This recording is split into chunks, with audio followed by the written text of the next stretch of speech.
Lorsque vous créez un document sur Word qui comprend plusieurs pages, les sauts de page peuvent être utiles. À quoi sert un saut de page? Comment les utiliser? C'est le but de cette vidéo. Alors sur l'exemple ici, j'ai deux paragraphes distincts et puis j'aimerais les rajouter du texte dans le premier paragraphe. Alors je vais écrire du texte, voilà, je vais rajouter des lignes comme ça. Et puis vous voyez qu'au fur et à mesure que je rajoute des lignes, le texte sur la page suivante, il se décale. Je peux faire en sorte de bloquer ça. Alors, comment faire? Je vais insérer un saut de page. Si j'insère un saut de page, vous voyez ici que j'ai inséré un saut de page. Tout ce qui vient après le saut de page, ça va se reporter sur la page suivante.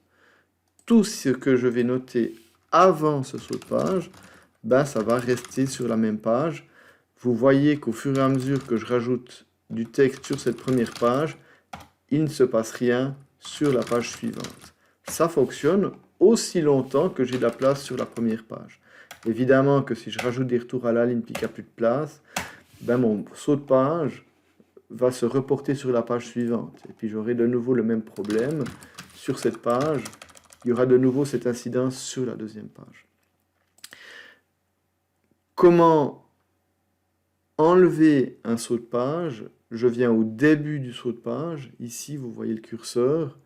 Et je vais presser sur la touche Delete de mon clavier. Ça va l'aspirer. Dès le moment où je vais presser sur la touche Delete, eh ben, ça va me ramener la page suivante aussi sur l'endroit où j'ai pressé le Delete.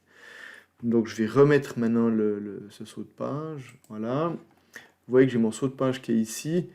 Vous voyez qu'il y a tous les retours à la ligne. Ces petits dessins-là sont affichés ainsi que le saut de page. Comment faire pour afficher ça?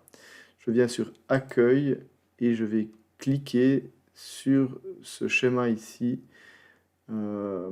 pour afficher ou enlever les marques de paragraphes.